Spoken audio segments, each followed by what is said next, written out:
Main speaker 10 minutes, side మాట్లాడు 5 నిమిషాలు మాత్రమే.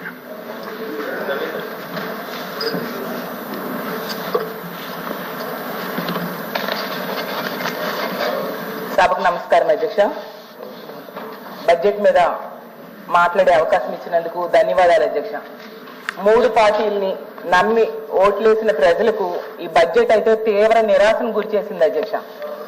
ఎందుకంటే బాబు షూరిటీ భవిష్యత్ గ్యారంటీ అనేది ఒక అసత్యము అనేది ఈ బడ్జెట్ ద్వారా తెలిసిపోయింది అధ్యక్ష. ఎందుకంటే బాబు షూరిటీ బాండ్కి లేదు వారంటీ అనేది ప్రజలకి క్లియర్గా అర్థమైపోయింది అధ్యక్ష. ఎందుకంటే వీళ్ళు ఎన్నికల సమయంలో ఇంటింటికి గ్యారంటీ బాండ్స్ ఇచ్చారు అధ్యక్ష. అలాగే ఊరూరా మేనిఫెస్టో పంచారు అధ్యక్ష. అసలు వాటికి ఈ బడ్జెట్కి ఏమైనా సంబంధం ఉందా అని అడుగుతున్నాను అధ్యక్ష. అలాగే ఈ బడ్జెట్ ప్రవేశపెట్టిన తర్వాత ఏ వర్గానికి ఏం జరిగిందో కూడా ఒకసారి మాట్లాడుకుందాం అధ్యక్ష. ఏం చేశారు, ఎవరికి ఏం చేశారు, ఏం చేయలేదు అనేది. అయితే 2.5 కోట్ల మంది మహిళలు నమ్మి ఓట్లు వేశారు అధ్యక్ష. వాళ్ళనైతే మోసం చేయడం అనేది నిజం అధ్యక్ష. బడ్జెట్ ద్వారా తెలిసింది. 1,80,00,000 మంది ఆడబిడ్డలు ఆడబిడ్డను ఇది లేక దగా పడ్డారు అధ్యక్ష. తల్లికి వందనం లబ్ధిదారులకి వంచన చేయడం జరిగింది అధ్యక్ష. అలాగే ఉచిత బస్సును ఆశ చూపి ఉసూరు మనిపించారు అధ్యక్ష. అలాగే 50 ఏళ్ళు పైబడ్డ మహిళల నమ్మకాన్ని వమ్ము చేశారు అధ్యక్ష. అన్నదాతలకు వెన్నుపోటు పొడిచారు. అలాగే యువతకు నమ్మక ద్రోహం చేశారు అధ్యక్ష. నిరుద్యోగ వృత్తిని భ్రాంతిగా మార్చారు అధ్యక్ష. అలాగే దీపం పథకాన్ని కోతలతో కొండెక్కించారు అధ్యక్ష. ఉద్యోగులకేమో విస్మరించారు. అధ్యక్ష, చెప్పాల్సిన పాయింట్ ఏంటంటే చెప్పండి, కానీ వెన్నుపోటు లాంటి పదాలు వాడటం కరెక్ట్ కాదు అధ్యక్ష. అసెంబ్లీ హౌస్ లో ఇవన్నీ మాడటం కరెక్ట్ కాదు. ఇష్యూ చెప్పండి, మళ్ళీ రిప్లై మేము ఇస్తాం. నో ఇష్యూ అధ్యక్ష. దయచేసి మా నుంచి రిక్వెస్ట్. ఓకే, వీటన్నిటికంటే ప్రమాదకరమైనది ఏంటంటే మహిళల మాన ప్రాణాలను పణంగా పెట్టి మద్యాన్ని ఏరులై పారించేలా, మహిళలపై అఘాయిత్యాలు పెంచేలాగా మహిళల మీద అఘాయిత్యాలు పెంచేలా ఈ బడ్జెట్ ఉండడం నిజంగా చాలా దురదృష్టకరం అధ్యక్ష. దాని గురించి మనం తర్వాత మాట్లాడుకుందాం అధ్యక్ష. అయితే ఈ బడ్జెట్ ప్రవేశపెట్టాక దీని గురించి చదువుదామని చెప్పి పేపర్స్ కూడా తిరగేయడం జరిగింది అధ్యక్ష. అయితే కొన్ని పత్రికల్లో వార్తలు చూశాను అధ్యక్ష. కొన్నింట్లో ఇది బాహుబలి బడ్జెట్ అని, కొన్నింట్లో ఏమో పండంటి ప్రగతికి 10 సూత్రాల బడ్జెట్ అని ఇలా రాయడం జరిగింది. నిజమేనేమో అనుకున్నాను అధ్యక్ష. అనుకొని తీరా లోపల చూసేసరికి ఇదేమో బాహుబలి బడ్జెట్ కాదు అధ్యక్ష, కట్టప్ప బడ్జెట్ అధ్యక్ష. ఎందుకంటే ఆ రోజు నమ్మిన బాహుబలిని ఏ విధంగా కట్టప్ప అయితే వెన్నుపోటు పొడిచాడో, నమ్మి ఓట్లేసిన ప్రజలకు మాత్రం ఈ ప్రభుత్వం బడ్జెట్ లో వెన్నుపోటు అయితే పొడిచింది అధ్యక్ష. అలాగే పండంటి ప్రగతికి 10 సూత్రాల బడ్జెట్. సినిమా కథలు చెప్పుకోవాలనుకుంటే ఇది కాదు కదా అధ్యక్ష. కౌన్సిల్ పెద్దల సభలో కూడా ఈ రకంగా మాట్లాడడం ఏంటి అధ్యక్ష? ఎలాగండి? అసెంబ్లీలో రూల్ కాదు అధ్యక్ష, ఇది పెద్దల సభ అధ్యక్ష. అధ్యక్ష, ఇప్పుడు వాళ్ళు ఎవరో తప్పు చేశారు, లేకపోతే ఏదైనా మనం తప్పు చేయక్కర్లా, మనం కరెక్ట్కెళ్ళండి అధ్యక్ష. ఇది పెద్దల సభ అధ్యక్ష. పెద్దల సభ గౌరవంగా మాట్లాడుకోవాలి. ఇప్పుడు వాళ్ళు చూసుకుంటారు, అక్కడ స్పీకర్ గారు చూసుకుంటారు, వాళ్ళు చూసుకుంటారు.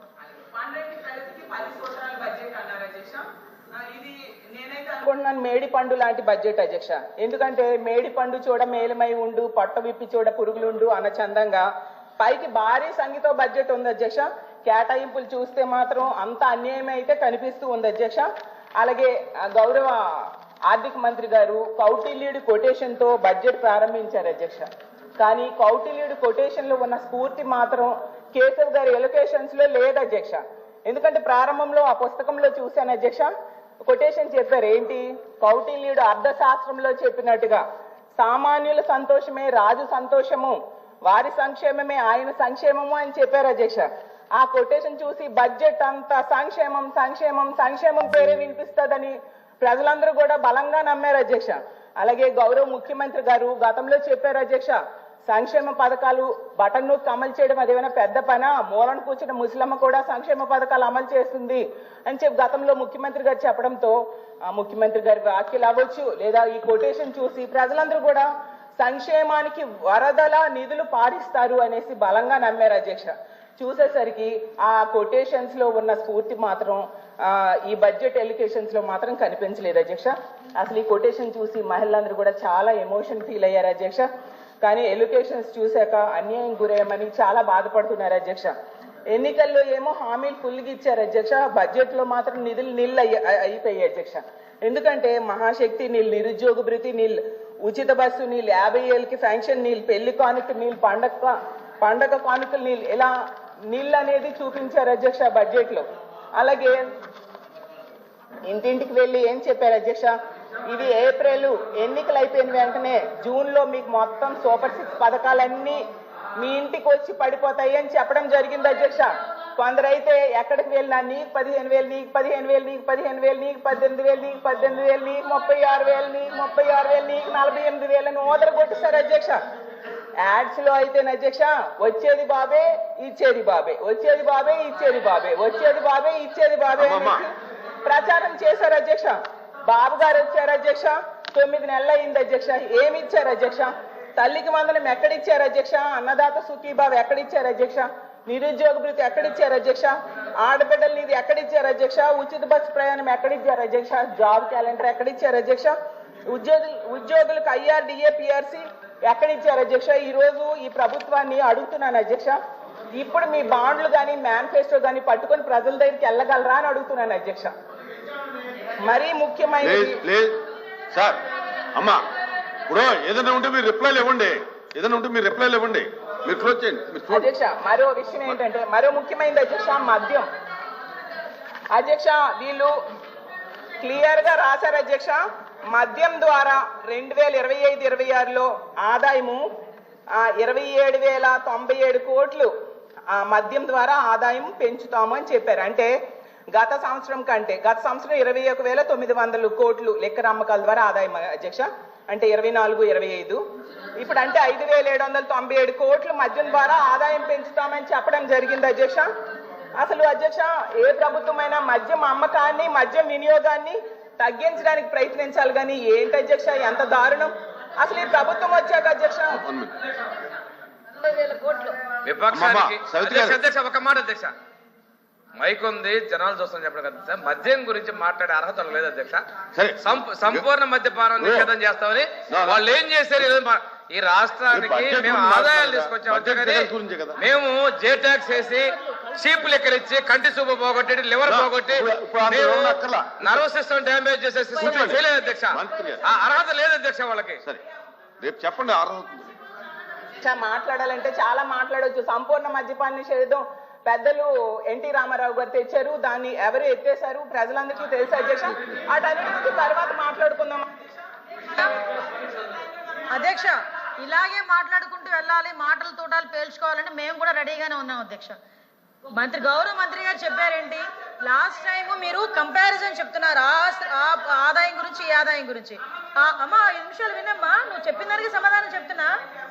దానికి సంబంధించి మంత్రి గారు ఏం చెప్పారు అధ్యక్ష, సంపూర్ణ మద్యపాన నిషేధం మీరు చేస్తారని మాట ఇచ్చిన్నారు అప్పుడు ఎన్నికల్లో, దాన్ని కూడా చేయకుండా కల్తీ మద్యాన్ని ఇచ్చారు, దానివల్ల జనాలు ప్రాణాలు పోయినాయి అని క్లియర్ గా చెప్తే ఎన్టీ రామారావు గారు తీసుకొచ్చారు. అఫ్ కోర్స్ నిజంగానే హ్యాపీ ఎన్టీ రామారావు గారు పేరు ఈ సభలో తీసుకొచ్చినందుకు ధన్యవాదాలు. కానీ ఇలాంటి ఇదే కాంట్రవర్సీ మేము వెళ్తాం అధ్యక్ష ప్రతిసారిను. అధ్యక్ష బెల్ షాప్స్ కి అయితే వేలం, సంతల్లో కూడా వేలం వేస్తున్నారు అధ్యక్ష. అది అందరూ మనం పేపర్లో టీవీలో గట్టి చూసాం అధ్యక్ష. ప్రైవేట్ మద్యం షాప్స్ అలాగే పెర్మిట్ రూమ్స్ ద్వారా మద్యం అమ్మటం, ఇవన్నిటి వలన 20% లిక్కర్ అమ్మకాలు పెరిగాయి, 40% బీర్ల అమ్మకాలు పెరిగాయి అధ్యక్ష. మరి అది సరిపోదన్నట్టుగా ఇప్పుడు కొత్తగా బడ్జెట్ లో 25% అమ్మకాలు పెంచి ఆదాయం పెంచుతామని చెప్తున్నారు. ఎంతకంటే దారుణం ఏమైనా ఉంటుంది అధ్యక్ష? ఇలా అయితే అసలు ఇప్పటికే ఎందాక డిస్కస్ చేసుకున్నాము, మద్యమే కాకుండా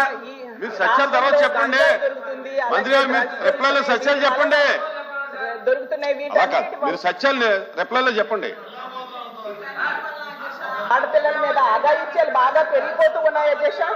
మరి ఇలాంటి నిర్ణయం ఎందుకు తీసుకున్నారు అధ్యక్ష? నిజంగా వాళ్ళకి చిత్తశుద్ధి ఉంటే ఈ మద్యం అమ్మకాల మీద వచ్చే ఆదాయం 27,000 కోట్లు 17,000 కోట్లకో 15,000 కోట్లకో తగ్గించమనండి అధ్యక్ష. అలాగే పథకాల కోసం తీసుకుంటే సూపర్ 6 హామీలను ఇచ్చారు అధ్యక్ష ఎన్నికల టైంలో, వాటికి కావాల్సింది 79,867 కోట్లు అధ్యక్ష. అయితే నా దగ్గర నోట్ చేసుకున్నాను, కూర్చోండి.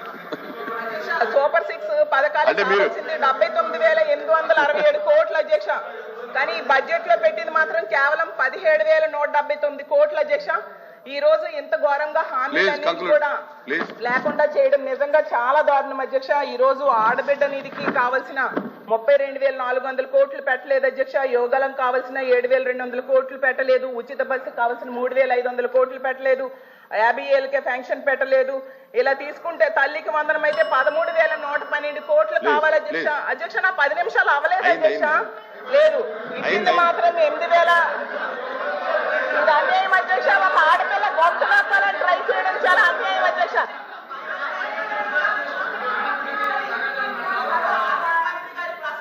మనము చూసుకోవాలి అధ్యక్ష. నిజంగా చాలా దారుణమైన పదజాలం వాడారు అధ్యక్ష. గతంలో ఏ ప్రభుత్వం కూడా ఇలా వాడలేదు అధ్యక్ష. ఎందుకంటే ఎప్పటికి వీళ్ళు అధికారంలో ఉన్నారో ప్రతిపక్షంలో ఉన్నారో మర్చిపోతున్నారు అధ్యక్ష. 2 నిమిషాలు అధ్యక్ష. ఏమన్నారు అధ్యక్ష? ఆర్థిక అరాచకముని విధ్వంసము అంటున్నారు అధ్యక్ష. అసలు ఆర్థిక అరాచకం అసలు ఎవరిది అధ్యక్ష? 2 మాటలు అధ్యక్ష.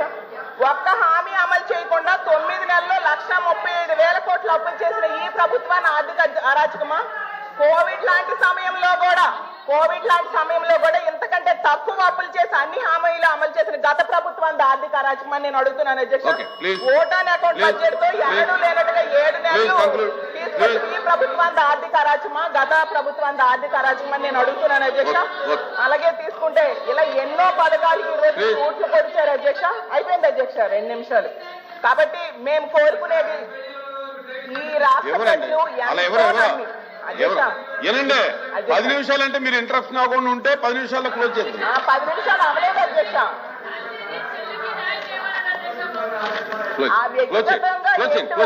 మాట్లాడుతున్నారు అసలు ఒక గౌరవమైన స్థానంలో ఉండి కూడా అయినా ఒక ఆడపిల్ల చేస్తున్నారు. అయితే అధ్యక్ష కూర్చోండి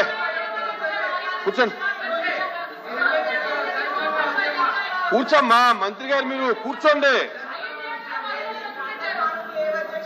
ప్లీజ్. చంద్రశేఖర్ రెడ్డి గారు. నాగబాబు గారు.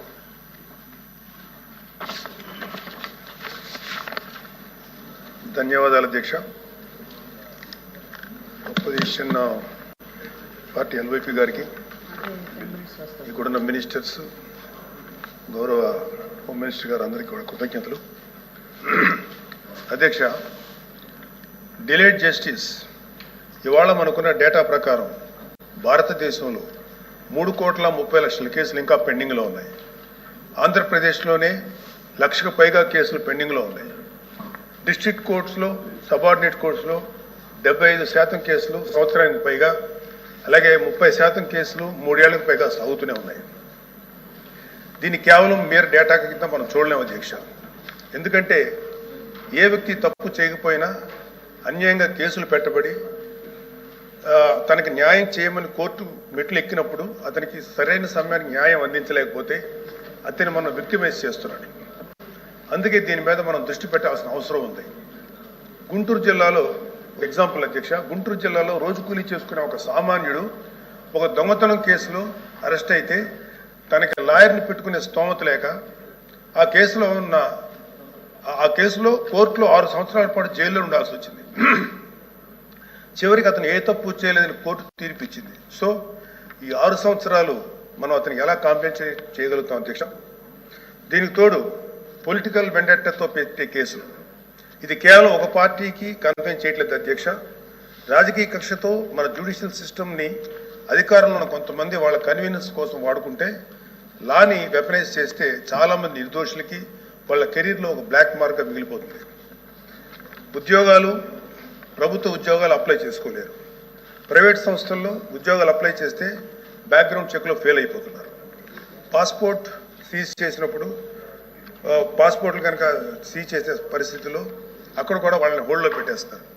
అలాగే సీజ్ అయిన పాస్పోర్ట్ ల్యాప్స్ అయ్యి విదేశాల్లోకి వెళ్లాల్సిన వాళ్ళు కానీ, వాళ్ళ తల్లిదండ్రులని, వాళ్ళ పెద్దవాళ్ళని కొన్ని ట్రీట్మెంట్స్ కోసం విదేశాలు తీసుకెళ్లవలసిన వాళ్ళు కానీ వాళ్ళ పాస్పోర్ట్ సీజ్ చేయడం వల్ల చాలా ఇబ్బందులు పడుతున్నారు అధ్యక్ష.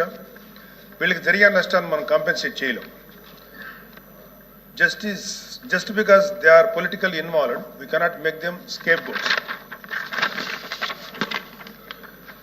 ఇలాంటి ఫ్యాబ్రికేటెడ్ కేసుల వల్ల చాలా సమస్యలు ఉన్నాయి అధ్యక్ష. ఇలాంటి ఫ్యాబ్రికేటెడ్ కేసెస్ వల్ల జెన్యూన్గా విచారించాల్సిన కేసెస్కి ప్రయారిటీ ఇవ్వలేము అధ్యక్ష. న్యాయం కోసం కావాలని అడిగే సామాన్యుడికి మన న్యాయ వ్యవస్థ మీద నమ్మకం లేకుండా చేస్తున్నాం. ప్రజాస్వామ్య వ్యవస్థనే బలహీనపరుస్తున్నట్టు గవర్నెన్స్లో మనకి మోరల్ అథారిటీ లేకుండా పోతుంది. సో అందుకే మనందరం పాలసీ పరంగా ఇలాంటి పొలిటికల్ ఫ్యాబ్రికేటెడ్ కేసుల్ని ఎదుర్కోవాల్సిన అవసరం ఉంది. ఇలాంటి తప్పుడు కేసులు పెరుగుతూ పోతున్నప్పుడు మనం చూస్తూ కూర్చుంటే మనం కేవలం అమాయకులు పనిష్ చేస్తున్నట్టే కాదు అధ్యక్ష, మన న్యాయ వ్యవస్థ తాలూకు శాంక్టిటీని కూడా డిస్ట్రాయ్ చేస్తున్నట్టు. So we have to take responsibility as law makers, leaders and representatives to ensure that justice not delayed, justice not denied and justice misused. అందుకే ప్రతి పొలిటికల్ సెన్సిటివ్ కేసు మీద ఎటువంటి పక్షపాతం లేకుండా ఇండిపెండెంట్ రివ్యూ జరిపి ఆ తాలూకు కేసుల మీద ఇంటెంట్ మీద త్వరగా డెసిషన్ తీసుకోవాలి అధ్యక్ష. న్యాయ వ్యవస్థ త్వరగా పనిచేయడానికి జ్యుడిషియల్ వేకెన్సీస్ని ఫిల్ చేయడంలోనూ ఫాస్ట్ ట్రాక్ మెకానిజంని క్రియేట్ చేయడంలోనూ సమగ్ర దృష్టి పెట్టాల్సిన అవసరం ఉంది అధ్యక్ష. ఇవి ఏవి కూడా లగ్జరీస్ కాదు, necessities అధ్యక్ష. So what I want to end with a powerful quote by Dr. B.R. Ambedkar. However good a constitution may be, it is sure to turn out bad because those who are called to work, it happened to be a bad law. మన రాజ్యాంగం ఎంత గొప్పదే అయినప్పటికీ దాన్ని అమలు చేసే నాయకులు సరిగ్గా లేకపోతే గొప్ప రాజ్యాంగానికి విలువ లేకుండా పోతుంది అధ్యక్ష. Let us not be that bad lot. Let us be the generation of lawmakers who stood up and made justice.